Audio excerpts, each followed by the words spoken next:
Chers adeptes du jeu des rois et de la dame, bon retour, bienvenue sur Seven's Rank, la chaîne à l'audimat qui...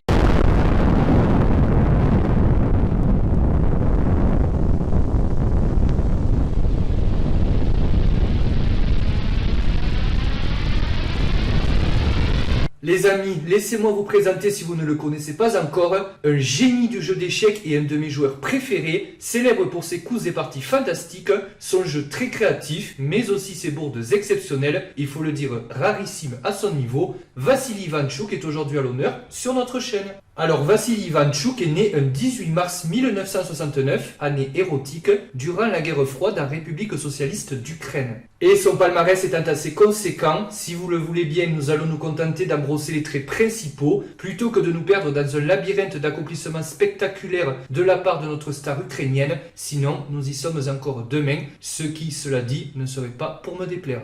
En 1988, Ivanchuk obtient son titre de grand maître international. L'année suivante, en 1989, il remporte devant l'ex-champion du monde Anatoly Karpov le super tournoi de Linares, puis remporte le même super tournoi 2 ans plus tard, cette fois devant le King Garry Kasparov.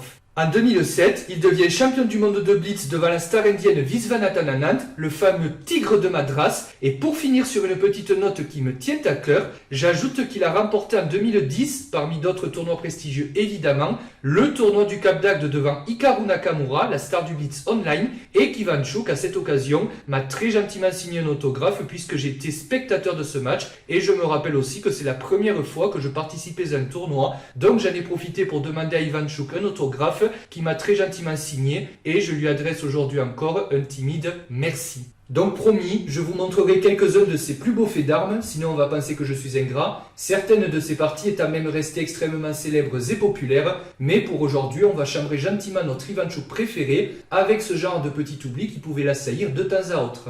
J'ajoute qu'à ce niveau, c'est suffisamment rare pour qu'on n'en profite pas au moins un petit peu, nous autres petits calibres, quand ça arrive. Alors sortez le popcorn, ne vous balancez pas trop en arrière sur la chaise, bon visionnage à tous et enjoy! Nous sommes le 3 septembre 1994 lors des playoffs de ce prestigieux tournoi de rapide à Londres et Ivanchuk est opposé au tigre de Madras et ex-champion du monde Viswanathan Anand. Et dans cette position, malgré les quelques secondes qui j'imagine lui restent à la pendule, Ivanchuk joua Dame F4 échec. Mais vous pouvez jeter un petit coup d'œil à la position et vous rendre compte que le grand Ivanchuk, malgré la crise de temps certaine, à son niveau, aurait pu voir, très bien, Dame prend H1 qui faisait échec et mat sur le champ. Je vous l'ai dit, très rare à ce niveau. Alors comment s'est terminée cette partie? Eh bien Ivanchuk, dans une position gagnante, a tout simplement perdu au temps, d'où le nom de la rubrique Chess Sum.